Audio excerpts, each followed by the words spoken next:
Subscribe करिए हमारे channel Gita भक्ति सीरीज को और प्रेस करिए इस बेल आइकन को ताकि जब भी हमारा कोई नया वीडियो आए उसकी अपडेट आपको सबसे पहले। गीता भक्ति सीरीज में सभी मेरी माताओं और बहनें सभी को मेरा नमस्कार है। तो जैसा कि मैं पहले भी आपको एक ठो कथा अधिक मास की मलमास की सुना चुकी हूँ, बता चुकी हूँ। तो आज मैं आपको दूसरी कथा, जो भी थोड़ा बहुत मुझे नॉलेज है या किसी भी अपने से पूज्य पंडित ब्राह्मण जो भी मिल जाते हैं तो मैं कुछ ना कुछ उनसे एक ज्ञान लेती रहती हूँ। तो आइए मैं अधिक मास मई मास की एक ठो और भी आपको कथा सुनाती हूँ। राजा बोले, हे तपोधन, पुरुषोत्तम मास के व्रत नियम कहिए। श्री नारायण बोले, राजा निर्धन्यवा ने वाल्मीकि मुनि से पुरुषों के कल्याण के लिए जो प्रश्न किया वही तुमको मैं सुनाता हूँ। श्री वाल्मीकि जी ने कहा, हे राजन, इस पुरुषोत्तम मास में अन्न, खीर अथवा गेहूं, चावल, सब प्रकार के मूंग, जौ, तिल, मटर, सौखिया, अदरक, कांकोल, कंदमूल, ककड़ी, केला, सेंधा या समुद्री नमक, दही, मक्खन, पनीर, आम, हरड़ा, पीपल, जीरा, सौंठ, इमली, सुपारी, आंवला, गुड़, खांड, अन्न जो तेल में न पकाया हो उसे कहते हैं। इस प्रकार बना भोजन खाने को उपवास के समान विद्वान कहते हैं। सब प्रकार के पदार्थ जैसे उड़द, मधु, बैर, राई, मादक वस्तु, मांस, दाल, तिल का तेल, कीड़ों का खाया, लोहा का लगा, दूषित भोजन बनाने से दूषित अन्न दूसरे का हिस्सा न खावे, दूसरों से शत्रुता व बैर, स्त्री गमन न करें, परदेश केवल तीर्थ के सिवाय न जावे, देवता, वेद, ब्राह्मण, गुरु, गौ, व्रती स्त्री, राजा तथा बड़ों की पुरुषोत्तम मास में बुराई न करें। फलों में जाम्बीरी, धान्य में मसूर तथा बासी अन्न विष के समान हैं। बकरी, गौ, भैंस को छोड़कर अन्य दूध, ब्राह्मण द्वारा बेचे तेल, घी आदि रस पदार्थ, मिट्टी से पैदा हुआ नमक, तांबे के बर्तन में रखा दूध। मैं पहले भी यहाँ पे एक ठो कमेंट आई थी कि क्या मैं जल तो नहला देती हूँ भगवान को तांबे के लोटे में, क्या मैं और भी दूध दही से भी नहला सकते हैं? तो बिल्कुल नहीं, मैं कमेंट में भी इसका जवाब दे चुकी हूँ और यहाँ भी प्रश्न अभी मैं आपको बताए दे रही हूँ कि तांबे के पात्र में दूध दही डालने के बाद विष के समान हो जाता है। तो तांबे के बर्तन में रखा दूध, दही, घी चमड़े के पात्र के जल के समान हो जाता है।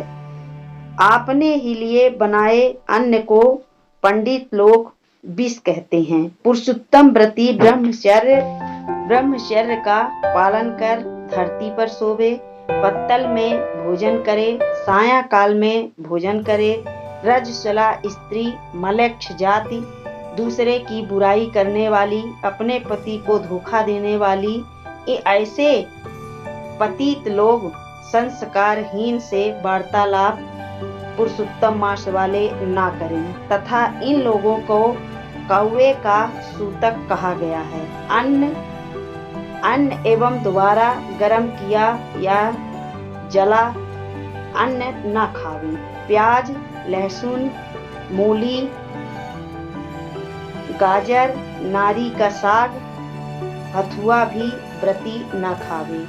इस व्रत तथा अन्य व्रतों में भी इन वस्तुओं को त्याग दे। ये केवल पुरुषोत्तम मास भर में नहीं, कोई भी आप व्रत यदि रहते हैं तो उसमें भी ये चीजें त्याग दें। आदि व्रत अपनी शक्ति के अनुसार विष्णु भगवान की प्रसन्नता के लिए करें। पेठा, काशी फल, मूली, नारियल, कलिंग फल, आंवला, गोला, अलबूज, पटोल, बैर, बैगन, बल्ली साग, कमल नाल आदि साग पुरुषोत्तम मास के प्रारंभ से पूर्णिमा तक न खावें। गृहस्थ हमेशा रविवार में आंवला न खाएं।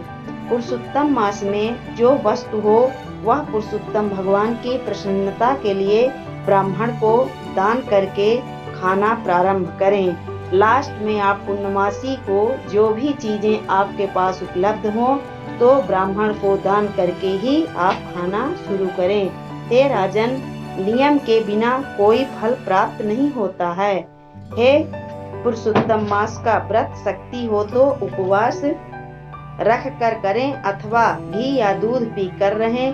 प्रति पुरुष फलाहार करके रहे। जैसे भी व्रत भंग न हो उसी प्रकार काम करे। प्रातः काल उठकर नित्य कर्म करे, फिर श्री कृष्ण को हृदय में स्मरण करके भक्ति पूर्वक नियम धारण करे। उपवास रहना, रात्रि भोजन एवं समय कभी भी भोजन का निश्चय करके व्रत प्रारंभ करे। श्रीमद्भागवत की कथा, सुंदरकांड, रामायण इस मास में सुने। इसके पुण्य को ब्रह्मा भी नहीं कह सकते हैं। श्री पुरुषोत्तम मास में लाख दाल तुलसी से शालिग्राम भगवान का पूजन करें, उसका पुण्य है।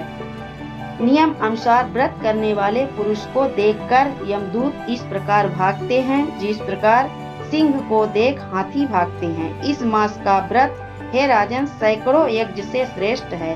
पृथ्वी में जितने तीर्थ क्षेत्र हैं वह देवताओं सहित प्रति मनुष्य के शरीर में निवास करते हैं। खोटे स्वप्न, दरिद्रता, काया, मन, वाणी के खोटे कर्म पुरुषोत्तम व्रती के नष्ट हो जाते हैं। हरि भक्त जब निश्चल होकर पुरुषोत्तम की सेवा में होते हैं तब इंद्रादि देवता पुरुषोत्तम की प्रसन्नता के लिए उसकी रक्षा करते हैं। पुरुषोत्तम व्रती जहाँ भी रहते हैं वहाँ भूत, प्रेत, पिशाच उनके सामने नहीं आते हैं। इस तरह से पुरुषोत्तम मास की कथा मैं आपको सुना दी हूँ।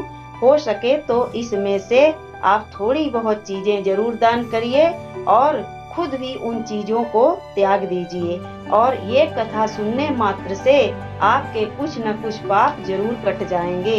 इसलिए आप ध्यान पूर्वक ये वीडियो जरूर और ये कथा जरूर सुनिएगा। नमस्कार, हरे कृष्णा, राधे राधे। जो मैं ये अधिक मास की कथा आपको सुनाई हूँ तो पसंद आए तो लाइक करिए, शेयर करिए और हमारे चैनल को सब्सक्राइब करिए।